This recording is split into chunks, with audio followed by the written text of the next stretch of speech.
It's 7 o'clock right here in Harare and you're watching Newsplus.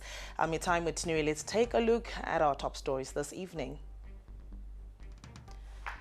Botswana President Duma Boko has hailed Zimbabwe's economic resurgence under the Second Republic. He was speaking as he officially opened the ZITF 2026 in Bulawayo today. Also, Newsplus universities have been implored to lead the drive on value addition and innovation. We will also give you the story of police who have tightened the net on Mushika-shika, warning the illegal operators against name dropping. And in sports, FC Platinum Joel Lupahla returns to Botswana to face his former paymasters Simba Bora. Botswana President Duma Boko has hailed Zimbabwe's economic resurgence, saying the country is a rising regional force whose growth is inspiring confidence across Southern Africa and the continent. President Boko made the remarks while officially opening the 66th edition of the Zimbabwe International Trade Fair in Bulawayo. In a strong endorsement of Zimbabwe's economic trajectory, President Boko says the country's growth is inspiring. He describes Zimbabwe as a rising regional force underpinned by macroeconomic stabilization and renewed investor confidence. I would like to seize this moment to congratulate His Excellency the President of Zimbabwe and the government and people of this republic on the progress achieved in macroeconomic stabilization. This growth, this phenomenal growth of the economy inspires confidence, not just in your country, but in the region. And ultimately, we hope it will inspire confidence in our continent, the African continent. I assure you, Your Excellency, the world is watching. It is watching as your leadership is steering the country towards not just sustainable, but inclusive economic growth. Growth that translates into real transformation in the lives of those on the downside of society, those subsisting at the margins, those living lives of exilic marginality in poverty. President Boko commended the leadership of President Emmerson Mnangagwa for steering the country towards inclusive and sustainable growth. Beyond economic indicators, President Boko underscored the deep historical and cultural ties between Botswana and Zimbabwe, rooted in the liberation struggle, saying these continue to drive strong bilateral cooperation. He noted growing trade and investment linkages, with Botswana companies already benefiting from Zimbabwe's infrastructure development projects.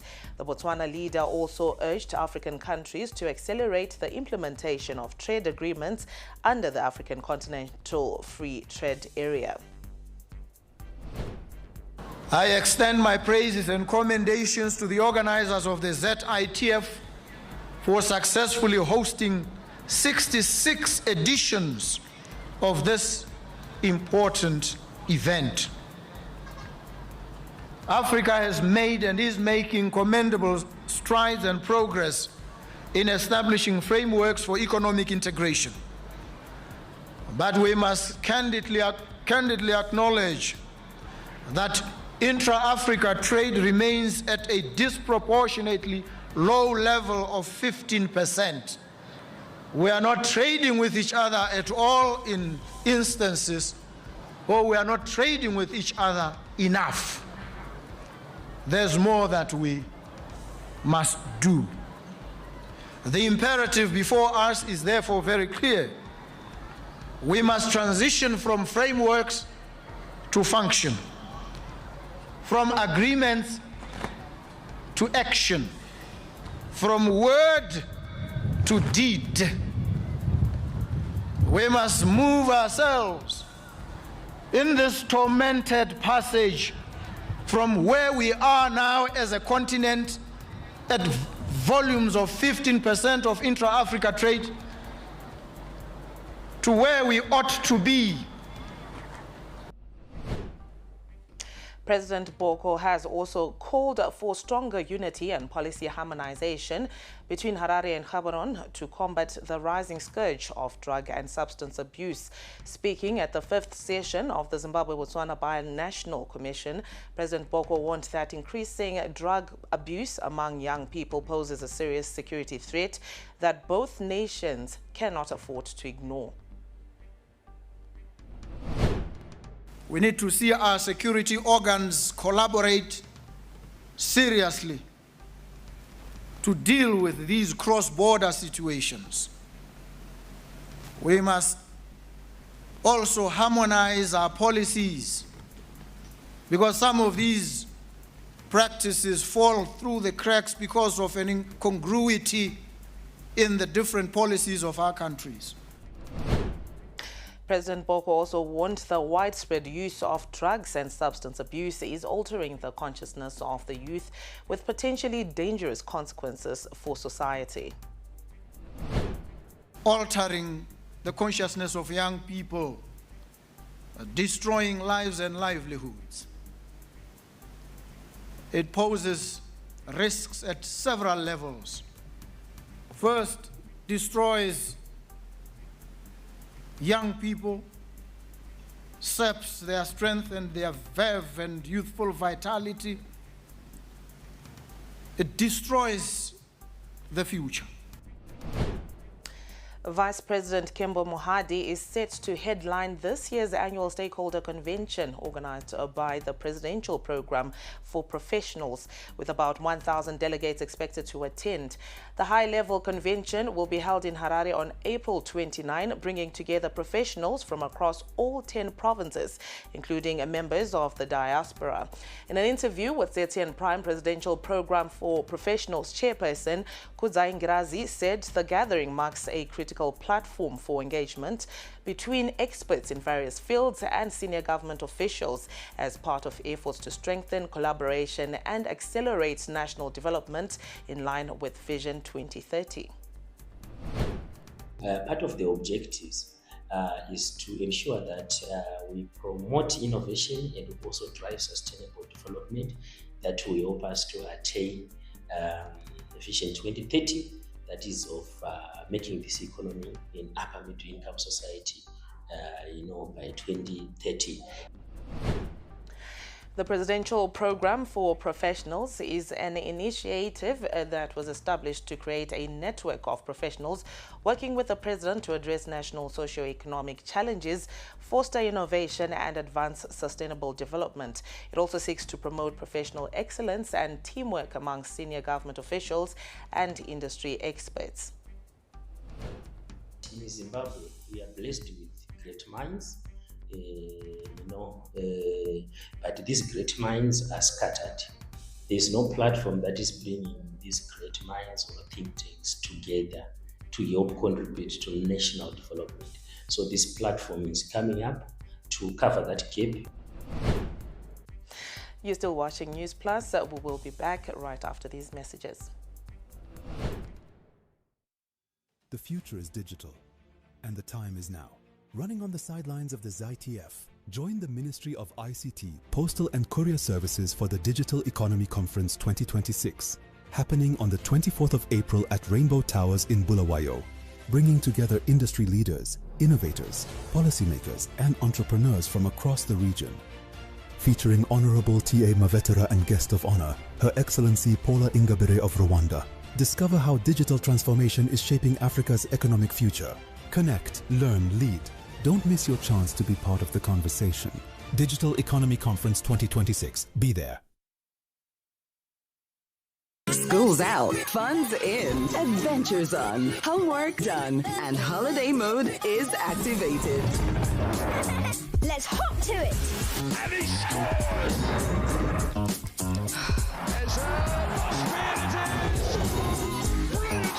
This is your time. Holiday mode activated. Get and stay connected to DSTV. Now I get it. and choose from a world of amazing kids entertainment. Ngatoshaiwa kana sezuva ndiri munotanga kutotemiwa nemusoro handivhii kuti tomamangana bo ndokunongotenga bhodhoro ndotenga hafu time ndotenga mwana webhodhoro saka kana ndikamaputi brandika zvikutongondipfeka hazina kunetsana vanhu zimbakera zvataiwa nazo akatanga kuti hey nendonda kutozvito hey saka zvitori nandisiyane nazvo zvese.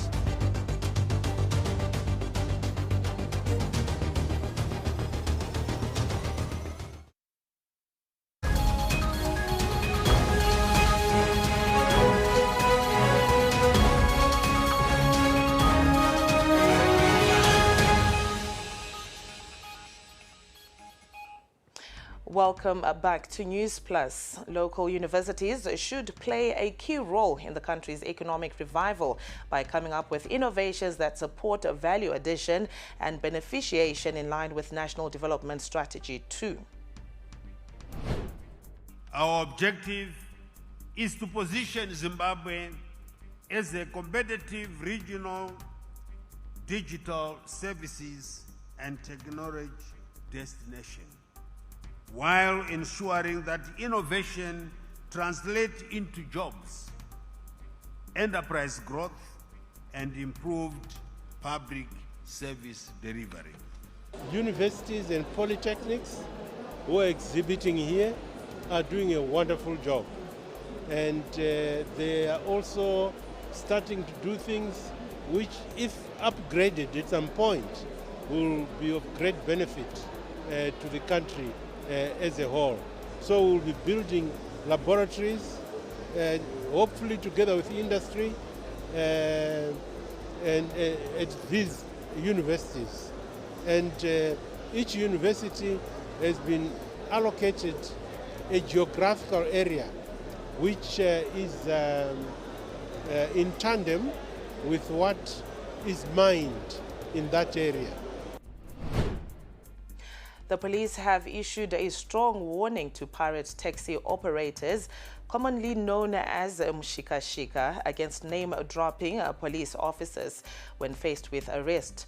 Officer Commanding Harare Province Commissioner Maxwell Chikunguru made the remarks during an inspection of impounded vehicles at Milton Park Police Station, warning that offenders will face the full wrath of the law. He added that the crackdown on mshika-shika operators will run concurrently with an operation targeting vehicles without number plates. We want to warn those who are going to be arrested that they should not name drop, that after being arrested they now say, no, this vehicle belongs to this senior officer, this vehicle belongs to this officer. And I want to reiterate that anything of that, if we come across something like that, then we will not take that for granted, and we investigate. And anyone who is going to be found that they are doing name dropping, then they are going to face the long wrath of law. This operation from Shika-Shika is running parallel to the plateless vehicle operation that we've been doing, I think, since 3 months ago. And we want to report that the plateless vehicle operation and illegal fittings, that operation is continuing. Farmers in Matabeleland North Province have been urged to scale up winter wheat production to help strengthen national food security and close the production gap. The province has been allocated 3,000 hectares towards the national target of 125,000 hectares as government intensifies efforts to boost local production. Chief Director of the Agricultural and Rural Development Advisory Services, Medlina Mangwenzi, said high yields remain critical to meeting national demand and reducing reliance on imports. Production resources are readily available in the sense of contractors, whereby even presidential input program is also a contractor. This is a program that comes on the president's desk, and actually he provides mainly for the smallholder farmers and the irrigation schemes who are not able to avail their own resources in the sense of seed, fertilizers, chemicals. So the president comes in and gives these inputs for free is for free in the sense that they do not pay. But it's not for free because the president is giving them these inputs so that they feed the nation. The idea is to feed everyone in Zimbabwe. We don't want hunger in Zimbabwe. We now give you some highlights from ZITF 2026. The pulse of regional commerce was beating loudest in Bulawayo as the Zimbabwe International Trade Fair reached its grand crescendo. Earlier today, President Emmerson Mnangagwa and Botswana's President Duma Boko went on a high-level tour of the Zimbabwe International Conference and Exhibition Smart City. Under the theme, Connected Economies, Competitive Industries, the showcase has transformed the city into a global marketplace, drawing 800 exhibitors, including 49 foreign participants and 31 countries. The tour highlighted a program anchored on regional integration and the drive toward sustainable industrialization. At the ZITF arena, the atmosphere shifted to state pageantry. President Duma Boko began the proceedings by inspecting a guard of honor marking the official commencement of the 66th opening ceremony. The visit follows the signing of 10 memoranda of agreement at State House designed to bridge the gap between Harare and Gaborone in sectors ranging from security and aviation to cross-border trade. Addressing delegates, President Boko hailed Zimbabwe's economic resurgence, noting its 6.6% growth as a beacon of confidence for the SADC region. He called for transition from policy frameworks to practical action, urging African nations to dismantle the barriers that still hinder intracontinental trade. The day's success was capped with an award ceremony spanning 18 categories. The European Union delegation and Econet emerged as top victors, each walking away with a coveted ZITF gold medal. But the ultimate highlight was the spirit of unity. The formal proceedings dissolved into a moment of pure joy as President Boko took to the floor to dance alongside traditional troupes, a fitting end to a day where business and brotherhood took center stage. Reporting for ZTM Prime, I'm Ibn Mabunda in Bulawayo. Now still to come in the bulletin is business and sports news. Stay with us.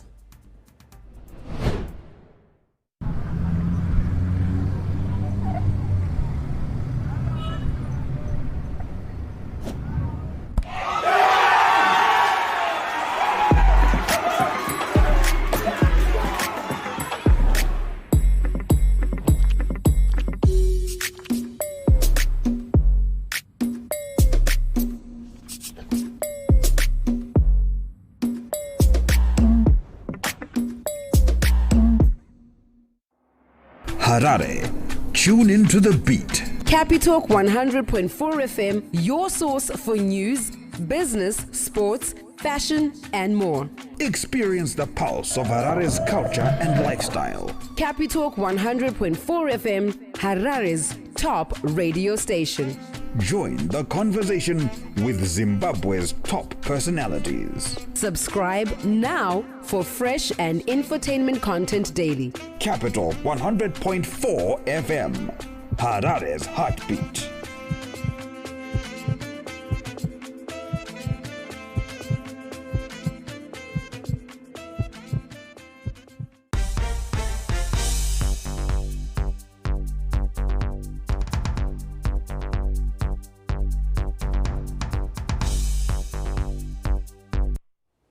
In business, the government is intensifying training programs for tobacco farmers to improve leaf quality, boost productivity, and address challenges associated with poor grading as part of efforts to meet the 500 million kilogram target by 2030.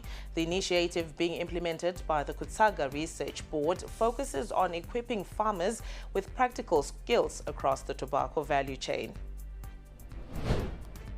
The government's tobacco farming training, led by Kutaga, is boosting yields, quality and sustainability through climate-smart practices. Nhasi ndauya kutraining ye-grading. Ndinosiuya kuma-trainings kubvira ku-seedbed, transplanting, field management, curing. Nhasi ndauya for grading. Farmers have welcomed training programs, saying they are critical in addressing challenges experienced at auction floors, particularly losses linked to poor grading and limited technical knowledge. Grading is very important to make sure to separate fodya yako into the different types or categories, so that one mbadero wakadase wakanaka. Saka nhasi tadzidza the grading exercise. Authorities say the training sessions are targeting quality improvement and compliance, with emphasis on correct grading practices to ensure farmers realize fair value for their crop. Tunaenda kumunda, tunodzidzisana kuti fodya inodyarwa sei, field management, reaping, curing. Then ikezvino tangadzidzisana grading. Grading ndonguva yatiri kuitisana iye zvino nenyaya yekuti iye zvino vanhu vari kumusika. Meanwhile, the government is also expanding education programs at auction floors to provide on-site guidance as part of the broader efforts to improve tobacco quality and maximize returns for farmers. As Zimbabwe targets a $5 billion tobacco industry, investing in farmer training is essential in strengthening productivity and supporting livelihoods. For ZTM Prime, I am Mashudu Mambo in Harare. Sports news coming right up.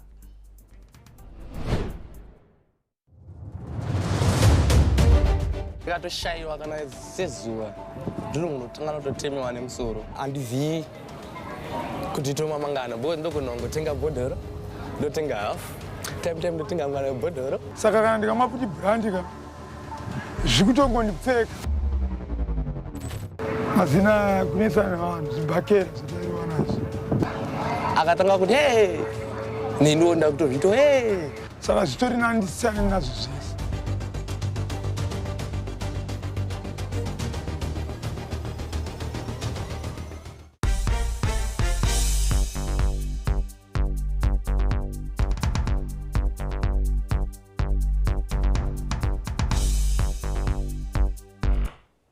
In sport, Zimbabwe's drive to modernize its sporting infrastructure continues to gather momentum, with the Sports and Recreation Commission and property developer West Properties conducting a site visit at the Hills Luxury Golf Course for a proposed world-class swimming and tennis complex.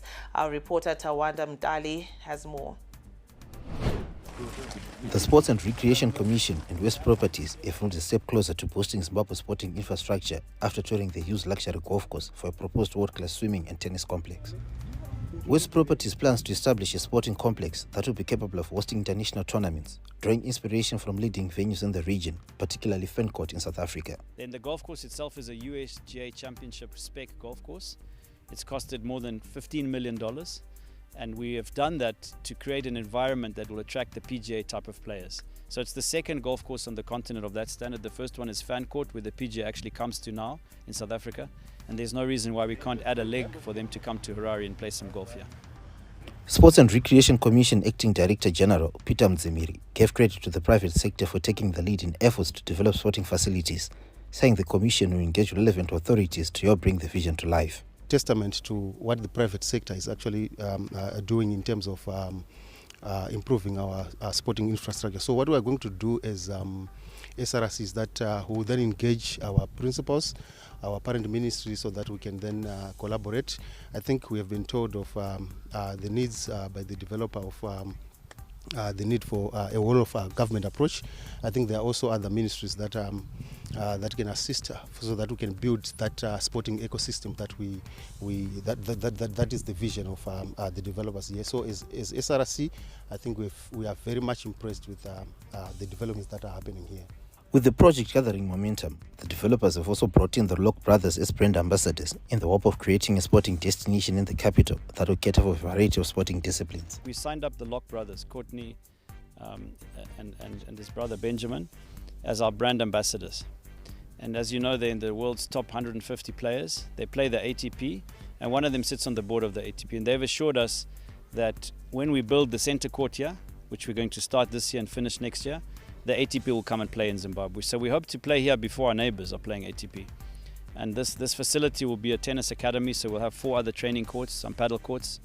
And it's an offering that inclusive of the environment. So if you think of a sporting destination in Harare, there's no other better destination. We have the National Stadium right next door to us. Zimbabwe is on the verge of a major sporting transformation, with West Properties coming up with plans to develop a world-class swimming and tennis facility here at the Warren News Golf Course, a move that will be able to boost the country's capability of hosting international competitions in the future. Reporting for ZTN Prime, I am Tawanda Mutali.